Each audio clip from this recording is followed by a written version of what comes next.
Good afternoon, everyone. Thank you so much for joining us for your lunch hour today. I'm Kirsten Logan, the training coordinator from COVA. I have Crystal Dawson and Erica Dennison from Arc of Aurora and THINK+change here with me. So I have a couple of quick housekeeping announcements, and then we're going to jump right in. Our presenters will take questions at the end of today's presentation. There are 4 handouts in the handouts pane of your toolbar. Please download those during the presentation today if you would like to do so. If you're having trouble doing that, you can type me a question, send me something in the question or chat.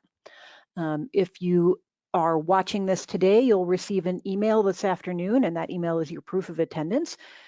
Please keep that, and if you're using this training towards COVA's voluntary victim advocate certification, you'll need to submit that with your application.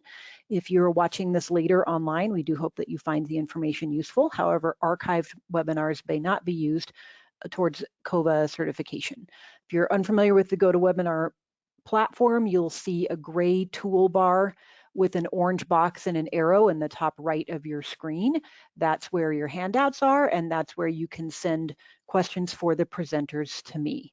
And with that, Erica or Crystal, take it away. Alrighty, thank you so much, Kirsten. Well, happy, Thursday, everyone. Thanks so much for joining us. We are thrilled to be here today. I am trying to advance here. Oops, sorry. You would think with all of our technology stuff that we would know what's happening. Hang on. Now I'm having tricky problems. Here we go. Apologies. Thanks for everyone's flexibility. Alrighty. So today we're here all about to tell you about crime victims with intellectual and developmental disabilities, hereinafter referred to as IDD, to really talk about the system and supports that are in place here within Colorado so that you have a better understanding when it comes to your work supporting victims of crime. I'm Erica Dennison, joined by my colleague Crystal Dawson. And like Kirsten had shared, we have some downloadable tools for you that we encourage you to download. We will review them throughout this training, but be sure to hang on to them because they're going to be really valuable and helpful for you in the future if you ever are needing to explore what resources are out there for folks with IDD. So today we have a lot to power through. So thanks again for bearing with us and asking. We'll review your questions at the end. And we're going to review the work we do at the Arc of Aurora, victimization training resources available via the Arc of Aurora's social enterprise THINK+change, as well as an overview of Colorado's IDD system of supports and services. So take it away, Crystal. Yeah, so thanks, Erica. Before we get into the specifics, I'd love to just dive in and give you all an overview of our organization and who we help. Next slide, please. So often what we'll hear from folks is that they have seen or shopped at the Arc thrift stores around Colorado. And we really appreciate that because while we are not the thrift stores themselves, every time you shop or donate at an Arc thrift store, some of that money does come back to help us and support our work. The Arc of Aurora is one of 15 Colorado chapters that serves people of all ages with intellectual and developmental disabilities and their families. Specifically, we provide individual advocacy to our clients. We connect folks to resources that they need and provide referrals. And then our chapter specifically has a training and education program called THINK+change. We're a small but mighty team of 7. 4 of our team are individual advocates, and then there's Erica and I and our fearless executive director. We are affiliated with the Arc of the US, which has many chapters affiliated across many different states. You might come across a chapter in another state and notice that they're a little different than the Colorado chapters. Some of them provide direct support services like group homes. In Colorado, however, we are advocacy-only chapters. Next slide, please. So when we say intellectual disabilities and developmental disabilities, what do we mean by those terms and what are the differences? So developmental disabilities, or DD, is the umbrella term that can include intellectual disabilities, but is a general group of conditions due to an impairment in physical learning, language, or behavioral areas. A developmental disability, it appears in that developmental period of someone's life, and it can impact day-to-day functioning and usually lasts throughout a person's lifetime. And then an intellectual disability, or ID, is a subcategory of developmental disabilities. They can appear anytime before someone turns 18 and is characterized by problems with intellectual functioning or intelligence, which includes the ability to learn, reason, problem solve, and some other skills. Also, they might have some problems with adaptive behavior, which includes everyday social skills and life skills. Oftentimes, IDs are diagnosed with an IQ test. But the most important thing to remember is that someone with a developmental disability does not necessarily also have an intellectual disability. So when we say IDD, that is often used to describe situations in which an intellectual disability and other developmental disabilities are present.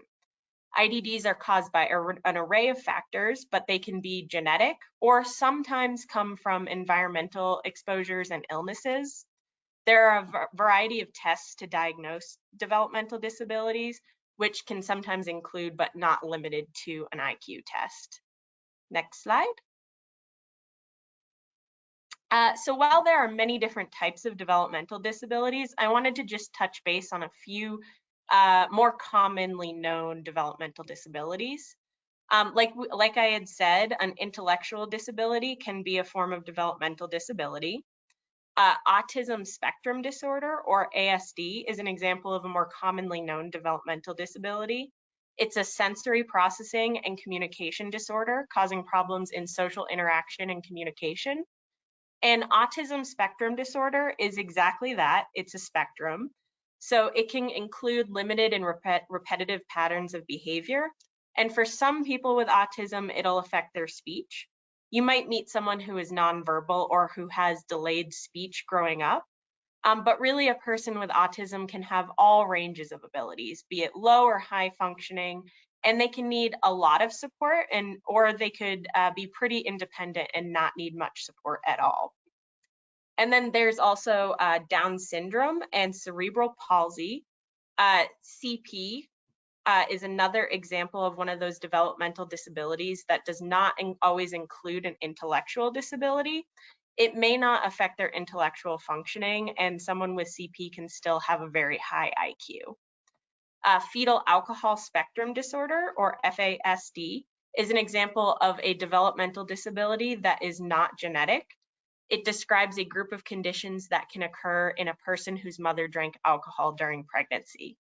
These effects can include physical, behavior, and learning problems, and often a person with FASD has a mix of these challenges. So there are many, many more developmental disabilities, but these are just the more common ones that I wanted to go over today. Another important thing to note is that a developmental disability is different than a mental illness. A mental illness is something that can be sometimes mitigated through treatment, but a developmental disability is lifelong. Someone with a developmental disability can still have a co-occurring disability, such as a mental illness or a physical disability. Disability is not really like an either-or situation for a lot of folks. Next slide. So that is exactly who we support at the Arc of Aurora, is people with intellectual and developmental disabilities and their families.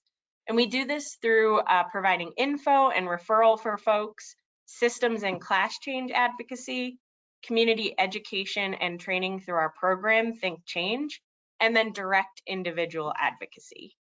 Next slide.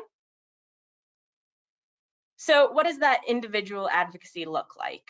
So the disability world can be very complicated, and it's full of all sorts of different supports and services, such as the special education system or the confusing world of government benefits. So our individual advocates are trained to understand rules, regulations, and laws that govern those different systems. And then they work one-on-one with children, adults, and families, and focus on getting the best outcomes or making the changes that people need. They try to make sure that our clients have a voice and get to be included in the decisions that affect their lives, and they don't get lost in the very complicated systems. So they provide that support and knowledge, but they don't deliver services and don't have decision-making power on behalf of the individuals and families. They are advocates rather than case managers. And while we are not victim advocates, we do also work with folks who have IDD in Aurora and who have been victims of crimes. And we'll work closely with victim service organizations to make sure that our clients are getting equal access. And we'll also provide expertise about serving in the IDD community in those processes. Next slide. Frozen, I apologize. No worries, I'll just keep on trucking. Thank you. So if you ever run across someone in your work or in the community that you think could benefit from our expertise in IDD, just give us a call or have them give us a call. We serve folks in Aurora, but we'll also just touch briefly on the other chapters in Colorado in the next upcoming sections. But if you're ever in doubt about if we're the ones to help the situation, go ahead and have them just give us a call, and through our intake process, we'll go ahead and figure out if we're the right fit for them. And if we're not the right fit, we'll find the people that are the right fit. Next slide. Awesome. Thank you so much, Crystal, for just giving everyone kind of a brief overview of who we are, what we do, and the people that we serve, because that kind of leads us into the work that you all do supporting victims within our communities. And so I just want to give at a glance victimization in people with IDD. And so really what we are facing here is that the incidence and prevalence of victimization among people with intellectual and developmental disabilities is pretty staggering. They are statistically much more likely to be a victim of a crime than someone who does not have a disability. And these are just a couple statistics that we wanted to throw out there for you guys. So for example, as much as 83% of women with DDs have been sexually abused, and then will then continue even more sexual abuse, even 10 more abusive incidents beyond that, which is truthfully staggering and incredibly sad. And this is why the work that you guys do is so incredibly important. 1 in 3 robbery victims have at least one disability. 40% of crimes against people with a mild developmental disability are underreported. And so I really want you to understand that the rate of violent victimization against people with disabilities is really 4 times the rate of persons without disabilities. And so based upon those statistics, you will work with someone with an IDD at some point within your work. You may have already done so, but I really want you to know that this is something that we are facing within our community and well beyond, is that folks that we serve are much more likely to be a victim of a crime. And so you may be thinking, well, why are they at higher risk? And there's an array of reasons. We could probably talk about it for hours, but we have a short amount of time with you. But we wanted to give you a couple of examples. And before we kind of dive into that, I want you to know that oftentimes MAME, so mistreatment, abuse, neglect, exploitation, these are often perpetrated by someone who the person with IDD already knows or is responsible for their care. And so the reasons that they may be at higher risk of being victimized could be, they are huge, right? But these are just a few examples. So there are rely upon others for help and care. So for example, I have a brother with a developmental disability, and he lives at home with a family member. And think about your own personal experience with getting up in the day, right? You wake up, maybe you go brush your teeth, and you go take a shower, and then you go make your breakfast. Well, my brother's reliant upon people for his care. So he needs someone to wake him up, to bathe him, to then change out his bedding in case he was incontinent that night, and to set the water temperature on the shower because he doesn't know how to do that at a safe setting. And he needs someone to prepare his meals because he doesn't know portion control. He doesn't know, I shouldn't eat raw meat for breakfast, like these types of things. So you think about your day-to-day stuff. A lot of times folks with IDD are rely upon others for their care. They have this desire to be included and make friends. We worked with a lot of folks at the Arc of Aurora who have been victims of crimes because they've been exploited by people. They are targeted because they know that they are an easy target. They have challenges with communication and social interactions. I think a lot of times there's this assumption that someone with an IDD is not able to share their story or share the trauma that they experience, and that could not be further from the truth. While oftentimes people with IDD can communicate in many different ways, they are often targeted because there's this assumption that they may not be able to share their story.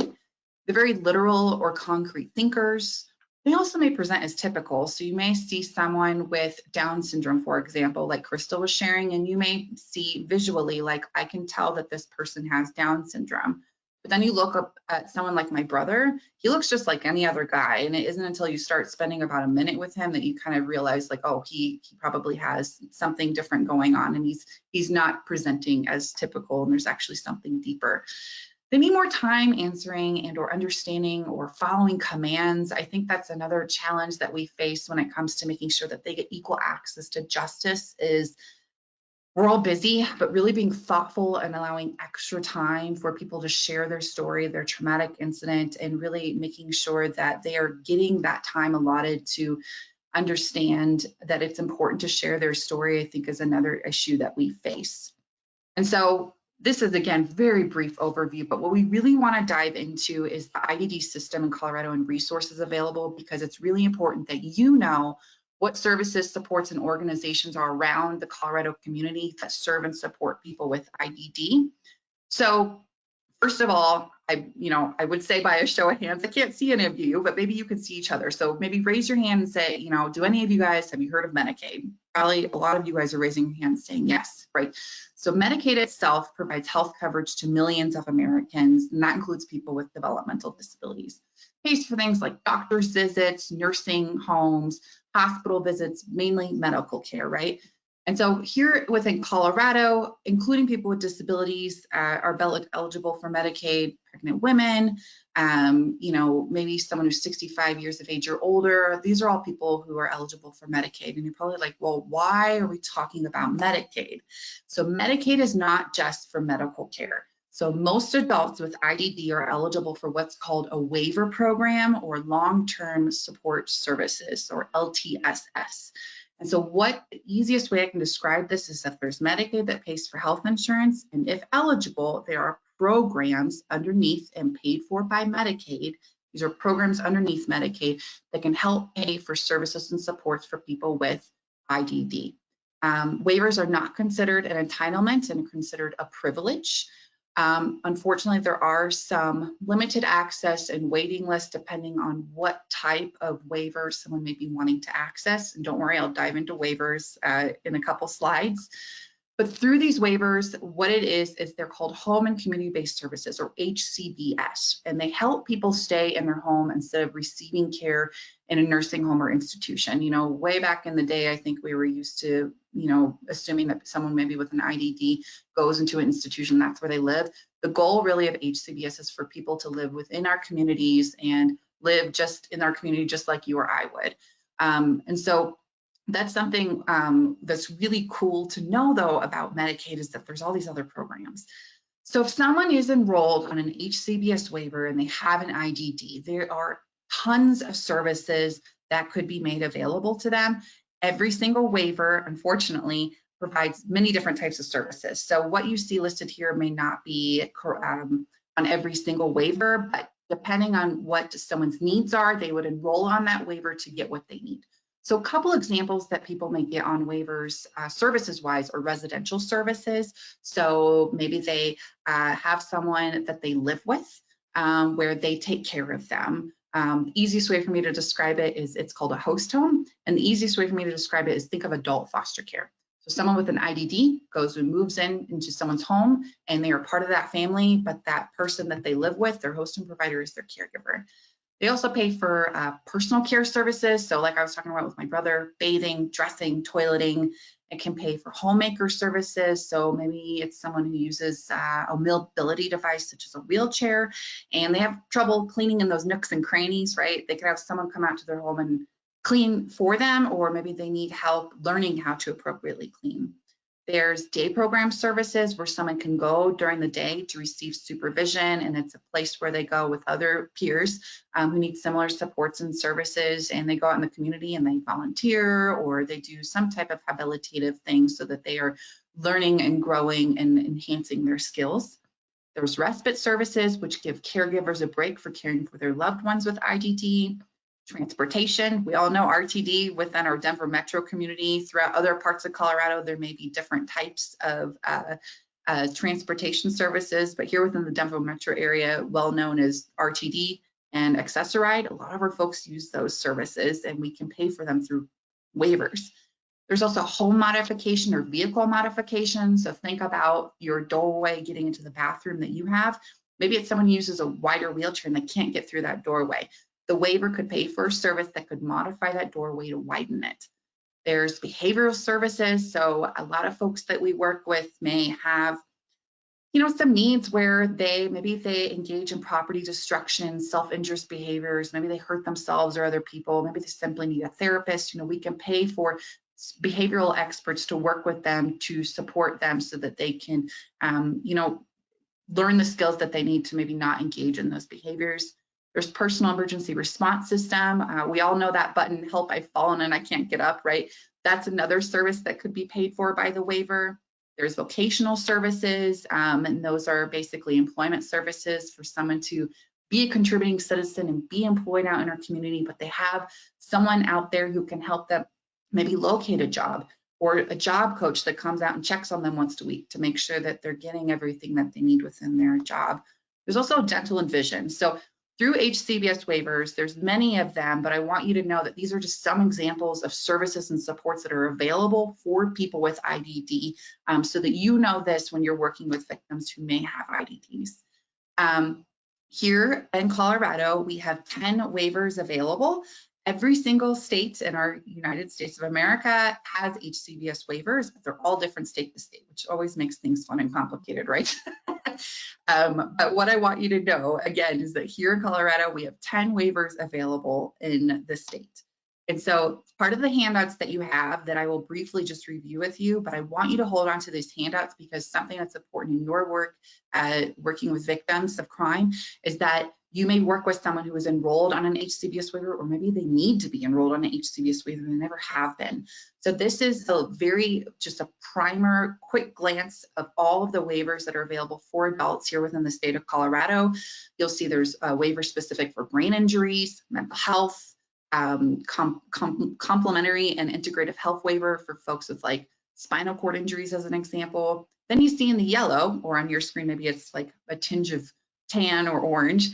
Those three that are listed, those are more than likely the waivers that someone with an IDD would be enrolled on. There's the elderly, blind, and disabled waiver, the supported living services waiver, and a person with developmental disabilities waiver. So I want you to know that someone with an IDD very well may be enrolled on one of those waivers. So I want you to hold on to this because when you have a little bit of extra time, you can kind of dive in more and learn about what each of those waivers provide. I wish I had the time to kind of break it down today, but we would certainly be with you for piles of time.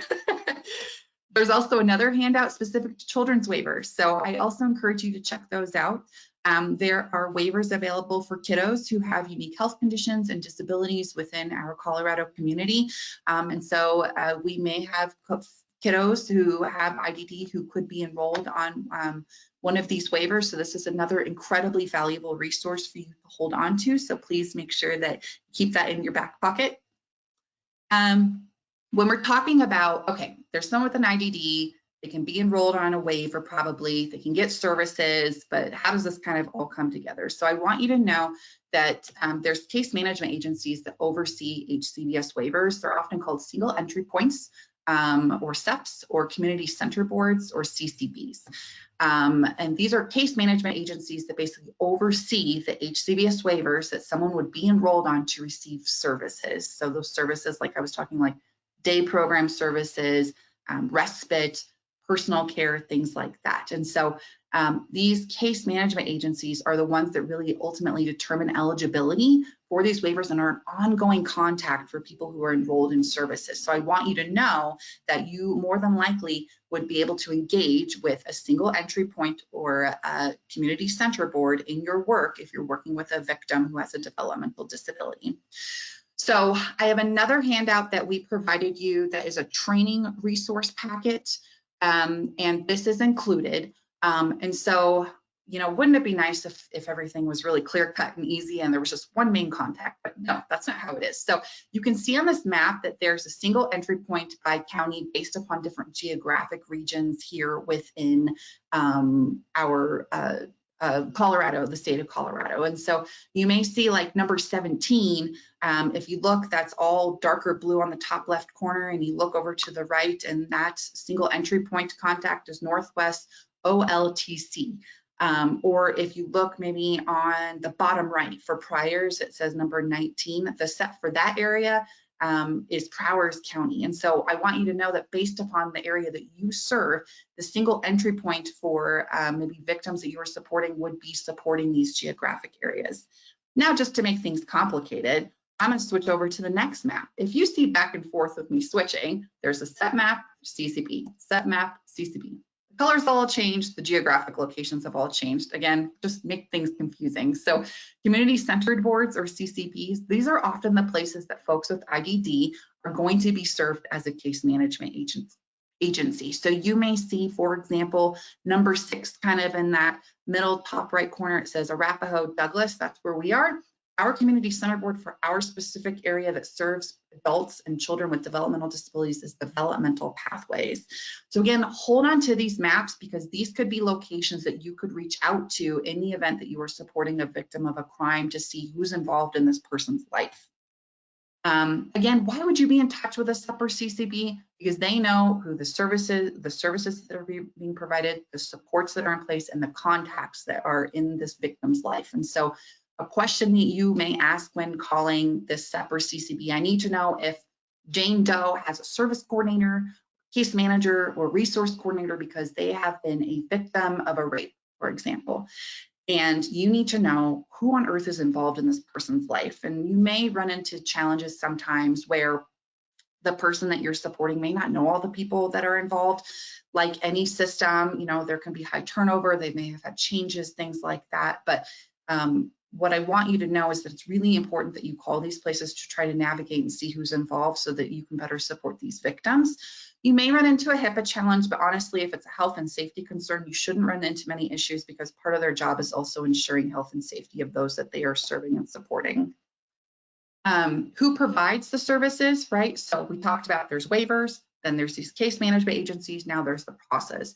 And the PASAs are program approved service agencies, and there are hundreds throughout Colorado, and new ones are coming every month. And these are the places that provide the direct services to the person with IDD who is enrolled on an HCBS waiver.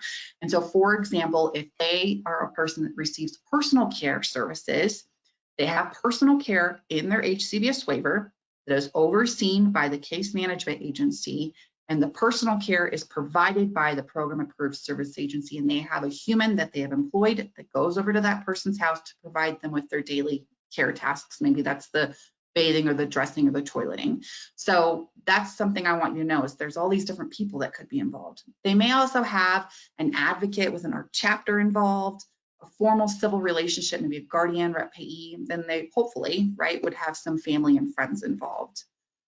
And so a question we often get is like, well, where do people with IDD live? Because I think people often have this misconception still that they live in an institution, and that was way back in the day.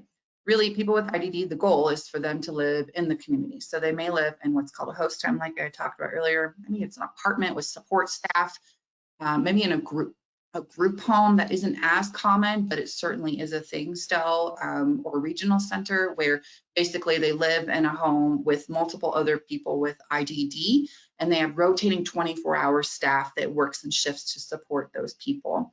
Usually with the host home settings where, like I talked about adult foster care, a person with IDD will live in the host home provider's home, but they usually don't have more, on average, it's 1 to 3 people living in a host home, but more than often it's about 2. We try really hard not to make sure more than 3 people are placed in host homes just because we want to make sure people are getting the care that they need. And another thing I want to just give you a gentle reminder, right? Some of us may have children, and I want you to know that yes, adults with IDD, they may also have children. Those children may also be enrolled on an HCBS waiver. So again, hold on to those lists that I had provided you. There are regional centers, and there's 3 state-owned regional centers throughout the entire state of Colorado in Wheat Ridge, Pueblo, and Grand Junction, and there's only 350 beds statewide available. And really, the regional centers, these are places where people with maybe high-risk behavior or sexual behavior go to kind of get stabilized. This is not a long-term placement, but we may work with someone, for example, who's enrolled on a waiver, and they are having a really hard time with their behavior, or maybe they've just maybe something got lit on fire, maybe a house burnt down, and they have these really dangerous behaviors that are putting the community at risk where they're living. They may need to go and have this regional center short-term stabilization care to kind of get them stabilized, to get them back out in the community within 120 days if they are stable. So I just want you to know that these do exist, but they're usually only for people who are really, they're too unsafe to live in the community with the supports and services in place via a waiver. So we over here, Crystal and I, work for the Arc of Aurora, City of Aurora. I know many people tuning in, we are all over Colorado. And I want you to know, like Crystal said earlier, there are multiple chapters of the Arc throughout Colorado. There's one in Denver, there's one in Colorado Springs, there's one in Pueblo. We serve all geographic regions. All the ARC chapters provide advocacy for people specifically with intellectual and developmental disabilities. So I want you to know another handout that you have is we have an ARC chapter list. So if you're working with a victim of a crime and maybe, for example, you are in Colorado Springs, if you look kind of in the center of this map, you see kind of the pink, and you'll see that it's the arc of the Pikes Peak region that would serve that area. So again, if you are working with a victim who would really benefit from having an advocate in place who really understands the IDD system and the lingo and getting them connected with stuff, make sure you get connected with an ARC chapter, because really our mission with all ARC chapters is to advocate for and on behalf of people with IDD and their families to make sure that the programs and services out there in our communities are really doing what they need to do so that these folks can live their best life. So kind of wrapping up this conversation of the IDD system, I know I flew through this. We have so much more to get to with you today. Someone, may have a question of like, well, what if someone with IDD needs help outside of that typical Monday through Friday, 8 to 5? Unfortunately, our ARC chapters, us included, we do not provide emergency services. If you call us at 3 a.m. on a Saturday, we will not be there, unfortunately. The community-centered boards and the single entry points do have after-hours crisis lines, so that's certainly a place you can call.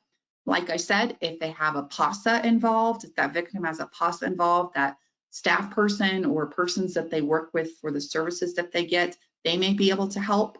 And of course, you know this, if a person with IDD experiences any type of MAIN, mistreatment, abuse, neglect, exploitation, of course, call Child or Adult Protective Services first, and then call these potential contacts that could be in this person's life. So wrapping up this conversation, what I want you to know ultimately is that there's a team of people often involved that supports a person with IDD in the community. So just know to do your due diligence and kind of doing that little extra step to make sure that the right people are understanding kind of the situation of the person that you're supporting who has been a victim. So what we really also want to let you know is that we understand that if you don't work with someone with an IDD all the time, it can kind of feel really daunting, especially if it's not something that, like us, we're in and out of it 5 days a week, right? So we have our training and education program. There is another handout of victimization training resources, so I encourage you to download that. So before I kind of dive in a little bit more about THINK+change, we're going to show you a quick video to kind of give you a primer on who we are and what we do through that program.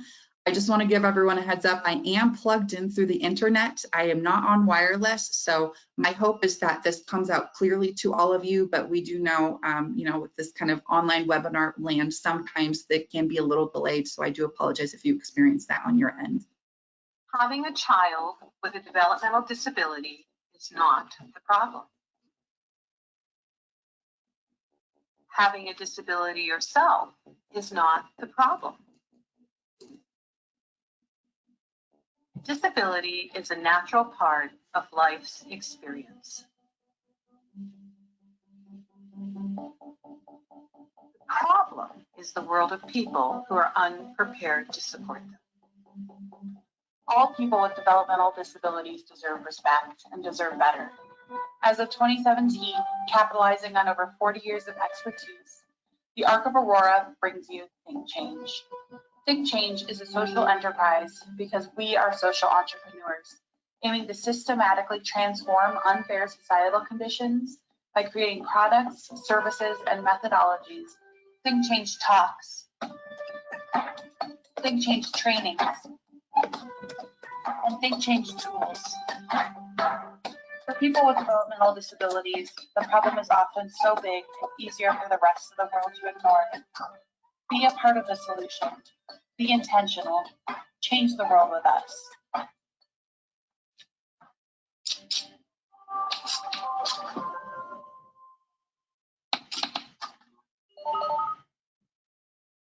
So THINK+change. THINK+change is a social enterprise and a training and education program specific to the Arc of Aurora. I know I had shared with you that there are multiple other chapters of the Arc throughout Colorado that all do amazing work, but I do just want to share that THINK+change is unique to our chapter specifically. We really have a goal of changing knowledge, attitude, and behavior to ultimately improve the quality of life for people with developmental disabilities, their families, and the professionals in their lives. And so in this packet that we created really just for you guys today, we offer tons of different convenient and contemporary educational products through THINK+change, but we really wanted to provide you with targeted information specific to your victimization work. And the great thing is that all this really costs is your time, because nearly 100% of the products that we create are available at no cost. And so Crystal's going to kind of start diving in and letting you know a little bit about the different products that we have available to support your training and education efforts for yourself, your team, those that you support, so that you can be the best that you can be in supporting victims who have IDD. So we have talks, trainings, tools, and Crystal, can you take it away and just kind of give everyone a lowdown on all the things we have to offer them? Absolutely, I would love to. So yeah, I'm going to start with our talks, which you can think of this product line as like mini documentaries where you're going to hear first-person perspectives from people in the disability community. The idea behind these is to start conversations and really make folks aware of a certain topic. And we have 3 really great topics that we cover that we think could help in your victim services work. Starting with breaking the barrier of disability bias, the intersection of disability and race. And then we have one that is directly about victimization of people with disabilities, which we're gonna watch a clip from now. And I was playing basketball, and some guy came up to me and says, "I heard you got a new record." That was 45 records. And I said, "Yeah, why?" He says, "Let's go up to the hall and play this record." And I didn't know what he was up to because I was too young. I was 10. And so when I got there, I said, "What am I doing in here? I'm supposed to be at my own hall eating dinner." And that's when he forced sex on me. And I was too scared. And I told him I need to get to my hall. I need to eat. And this was an employee. And that person who had fired him because he found out about it had sex. And I told him no, and he didn't know the word no means. I told him no, and he didn't know the word no way. So I said, that means you cannot do that. Then another thing like that happened again. So this was just a snippet of Linda's story. There are 4 other videos in this series about victimization that you're able to watch on our website free of charge. All of our talks are multi-part series with different perspectives around one topic. And this is a good example, Linda's story is a good example, aligning with those statistics that we shared with you, that sexual assaults can happen multiple times to someone with a disability.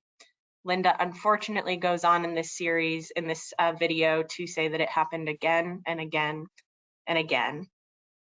So these talks documentaries are really a great way to get a better idea of the challenges that people face, people with disabilities face, and then some of them are about the successes that folks face.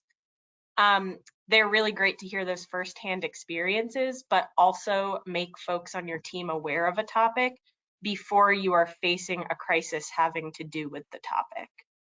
Next slide. So then next we have our trainings, and we have 3 product series underneath our trainings segment.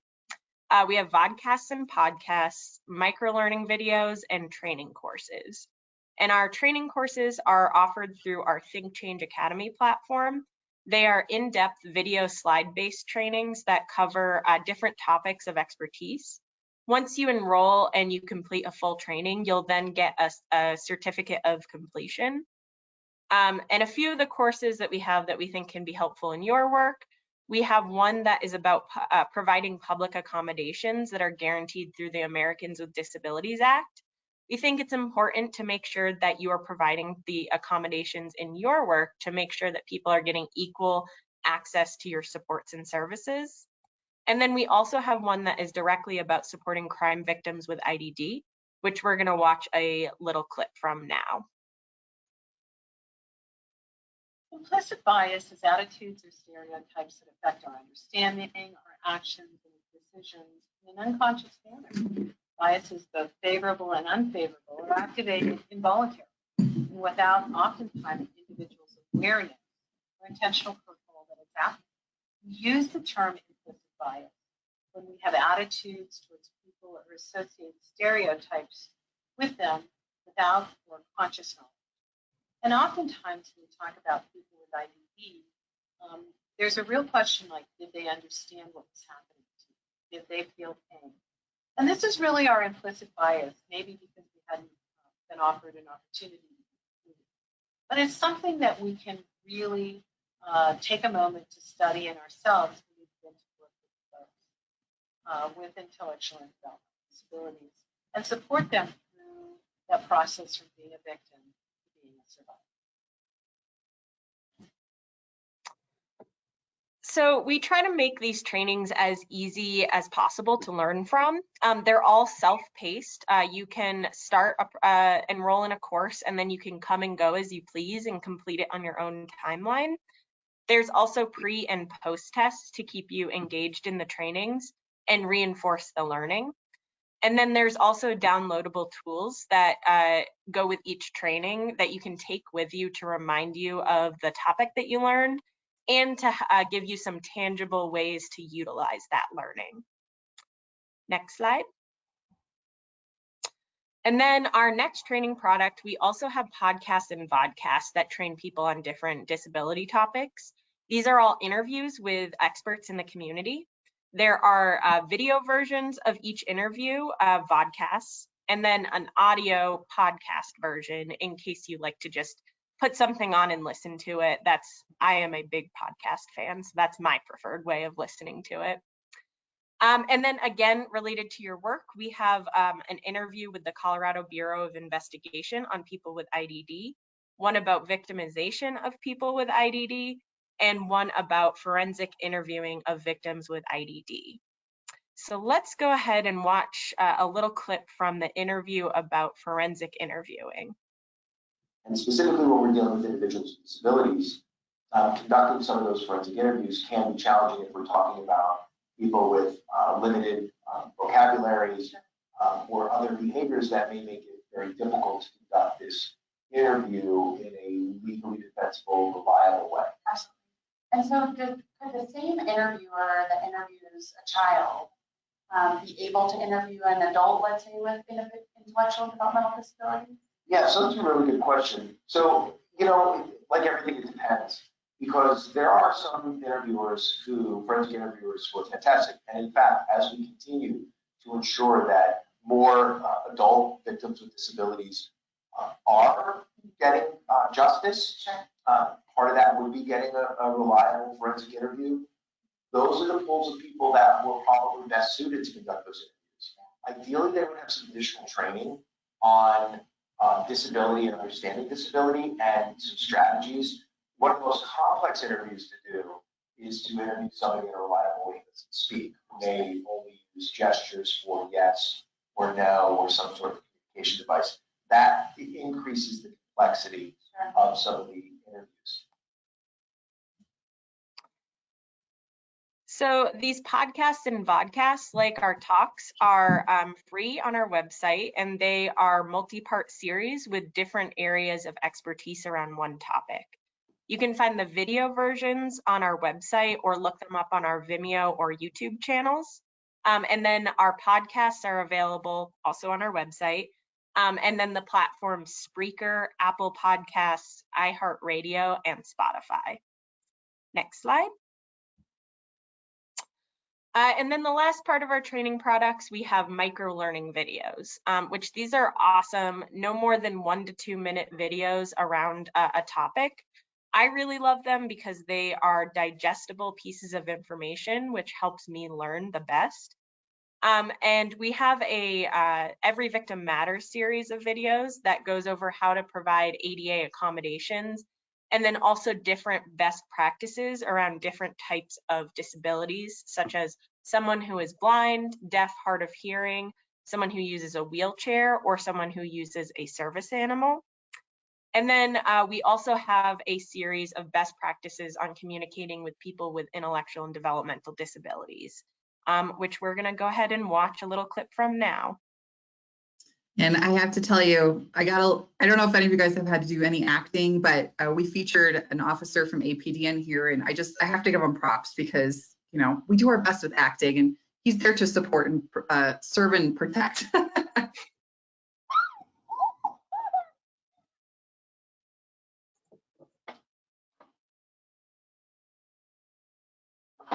what are you doing? Nothing. Why are your friends running? What are you guys doing here? Why are you going too quickly? Well, I got some questions that I need you to answer for me. Why'd your friends run away from us? One, because your siren was My siren? Why would my siren make somebody run? your siren was all them all freaking out, and I didn't do nothing. If you didn't do anything, why are your friends running then? I just Why are you felt- here? I just hang Are you out. supposed to be here? Stop what? Why are you yelling at me? I'm trying to figure out what's going on here. Talking too fast. I'm just asking you easy questions. In this scenario, the citizen has a developmental disability, but not an intellectual disability. Intellectual disabilities impact cognitive functions such as reasoning and problem solving. Developmental disabilities like cerebral palsy or CP that this citizen has can involve both physical and mental impairments. Kristen's CP does not involve her cognitive functioning, but it does impact her speech and gait. These characteristics could be confused with drug or alcohol intoxication. People with a developmental disability may be difficult to understand. Do not assume an intellectual disability. People with developmental disabilities do not always experience an inability to learn. The officer can communicate most effectively by asking Kristen to repeat herself and slow down as necessary. Hey, what's going on?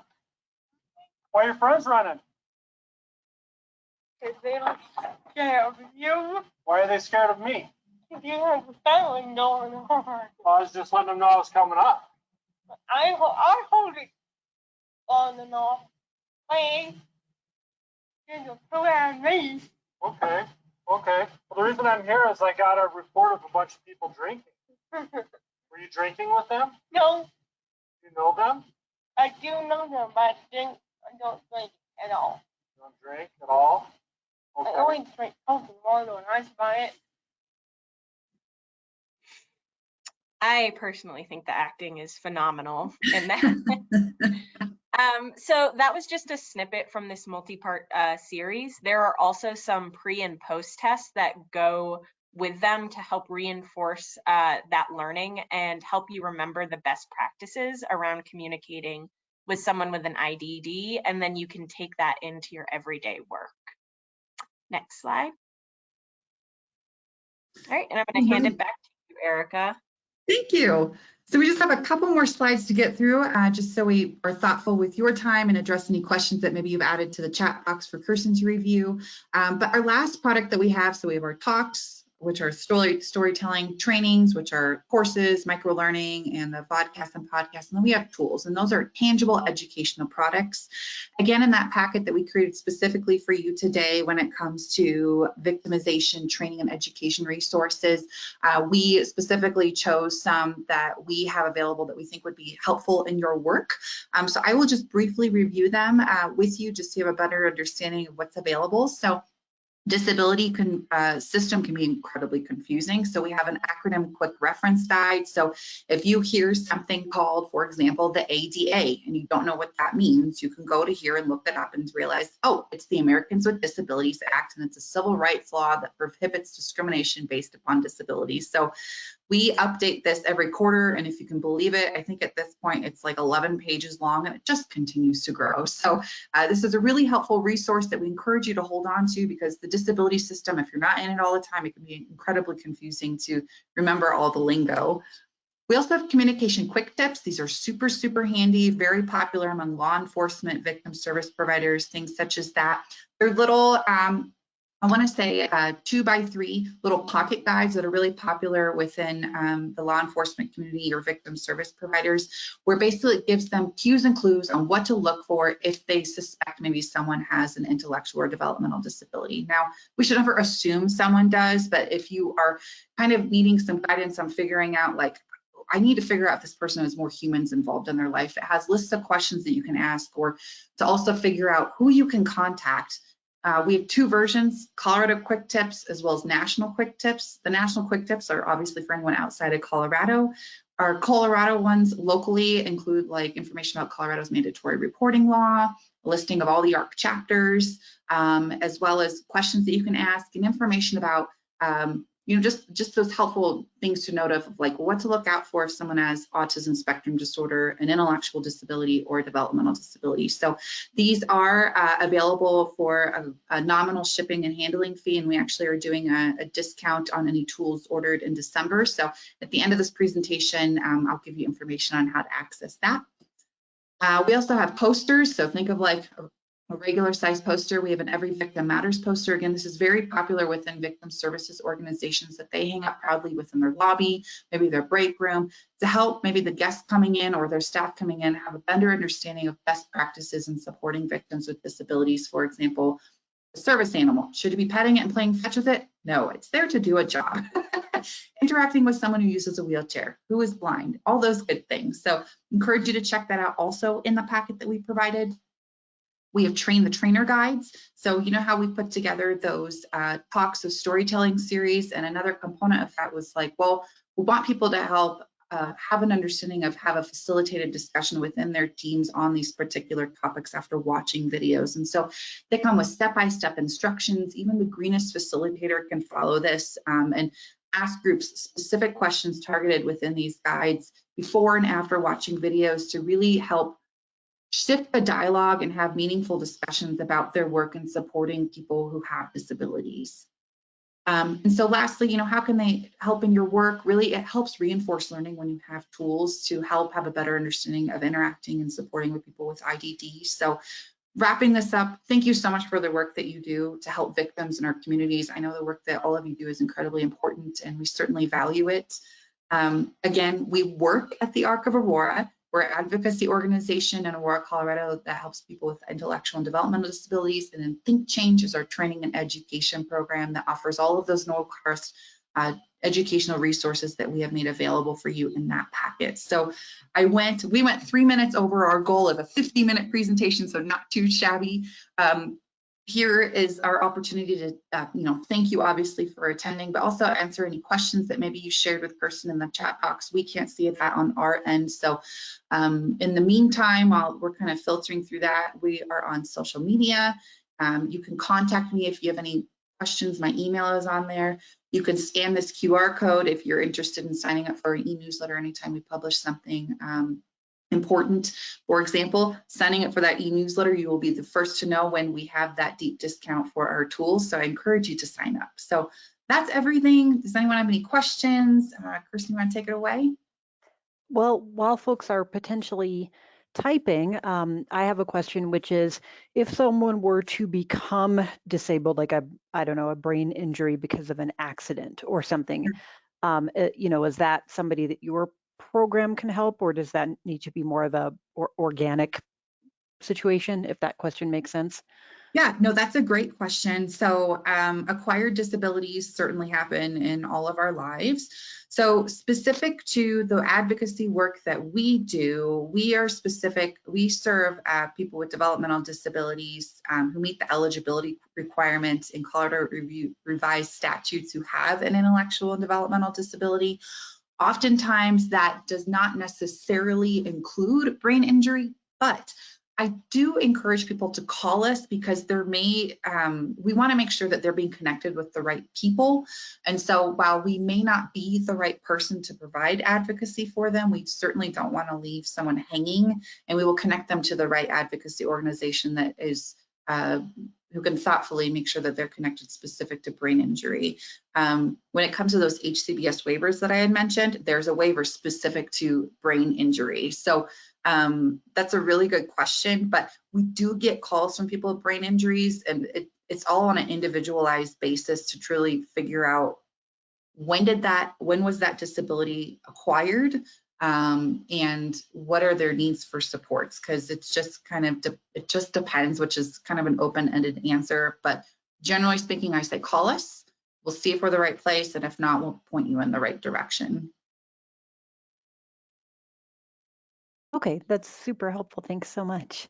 I'm not seeing any other questions, just folks being appreciative of all the amazing new information and new terms that we've learned.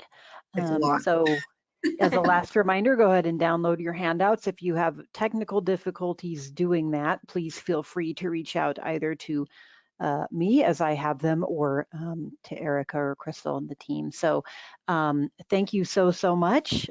Go enjoy your lunch, and everybody have a great day. Awesome. Thanks so much, everyone. And thanks for hosting, Kristen. You're welcome. Bye-bye. Bye.